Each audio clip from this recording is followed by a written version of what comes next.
All right, folks, I'm down here. I guess you'd call it the basement. It's getting pretty well close. There's 10 blocks high on three sides. I've only got one side left to go. I want to show you guys how I did this rebar. Maybe you have to do it again. You can, or if I can do this, if I have to do it over again, I want to remember how I did it. I put these rebar, the vertical rebar, this goes all the way to the floor. Every other hole, you can see all the way down, and it's tied in with the. This is the row that's got the rebar in it horizontally. You can see where I cut this out using a skill saw, knock that chunk out with a hammer, and lay that rebar in there. It's got a joint. I don't know where the joint is. It's got a joint down here, and then these vertical pieces, I just tied them to the other rebar. It doesn't do any structural strength at all, but it does keep this rebar in position. When I pour this full of concrete, they'll be they won't move on me. They'll be right in the same place all the time. If you're wondering why you're going through all this trouble, you can see the rebar down in there. Well, while I'm going through all this trouble is that soil right there. That is heavy bentonite clay with rock. It got one rock layer in it. In the springtime, when this clay gets full of water, it is a problem. You can't possibly drive on it. You can walk on it. You take a little four-wheeler on it, but you can't drive on it at all in the springtime.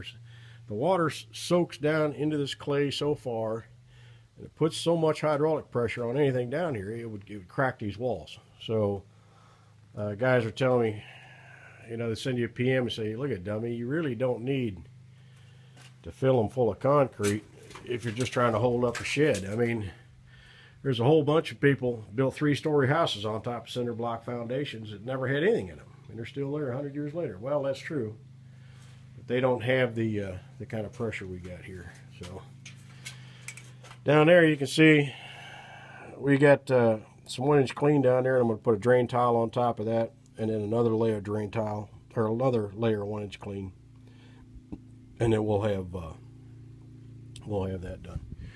So that'll be routed out the bottom out there past that outhouse. So there's my neighbor out here acting like an idiot. Anyway, this is Ozark Patriot. I'm out. All right, folks, if you're wondering how I'm going to tie this concrete block wall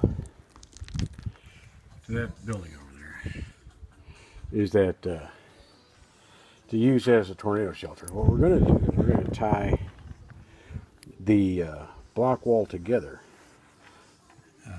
Here it's pretty simple. I'm going to stick this down in through. I drilled a hole in the wall, obviously. I'm going to stick this eye bolt through here temporarily. I can't remember I'm doing this one-handed. Put a washer and a nut on here. This is just temporary. I'll replace these nuts with something better later. And then I'm going to tie that to the structure inside with this. I'm going to drive this, or drop this piece of rebar down in here. I think I'll put this one down this way. And turn the eye bolt straight up and down. I don't know, can you see that? Now the idea, when this thing's all full of concrete, it would have to be a pretty good force to pull all that mess out of there.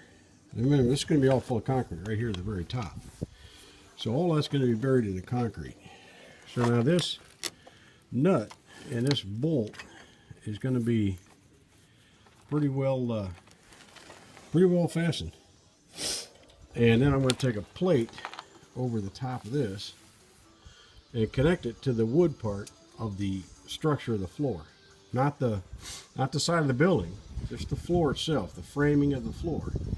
So then in the event of a tornado, it'll blow the shed away and hopefully just leave the floor. And that way it will be under there, will be all nice, safe, and secure. Now bear in mind that shed's been sitting there for 15 years. All kinds of wind, never moved an inch. But just in case, we're actually going to mechanically attach the shed to the to this cinder block foundation. Now once this is all full of concrete, hopefully this afternoon, them bolts ain't never going nowhere. I drilled them holes in the concrete. Where's my drill? With a there it is. With this cordless hammer drill. I used this a lot when I was remodeling houses and building basements. And believe it or not, man, this thing just sails right through. I might show you on the next one. But this sails right through that cinder block like there's no tomorrow. Now what I'm going to do is I'm going to put a bolt 2 places on each end. So that makes 4. And then 4 places on each long wall. So that makes 12. 12 of these bolts is a lot of strength. I think a lot more than what the shed will, the attachment of the shed to that floor structure. I know I'm shooting into the sun, so this ain't good. I'm going to throw this video away and do another one. But anyway, that's the way it works. I'm hoping this will be the cat's meow, man. When it's done, it should be absolutely solid. Anyway, I'll put this with another video.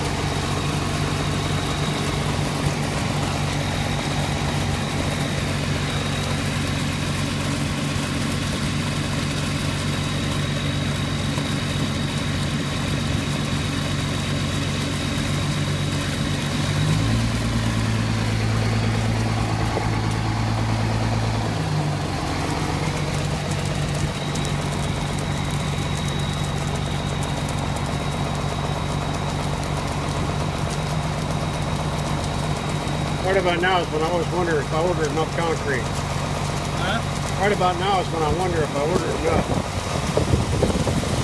It would suck not to have enough.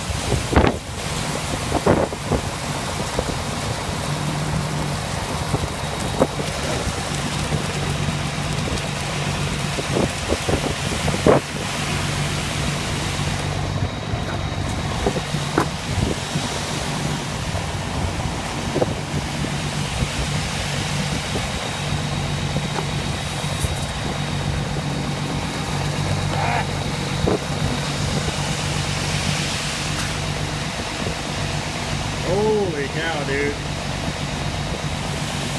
That was a slug. Alright, let's put this thing down.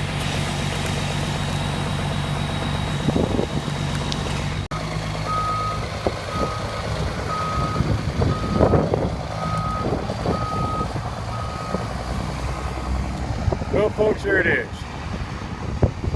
That was the one part of the job I was absolutely dreading. It turned out to be the easiest. That plywood chute worked perfect. This driver here was awesome.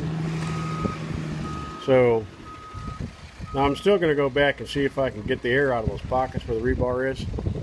But as wet as that concrete is, you probably don't have much. There we go. Let's see if he makes it.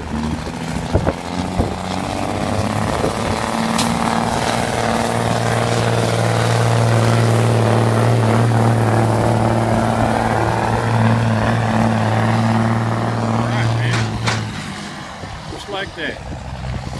Way cool.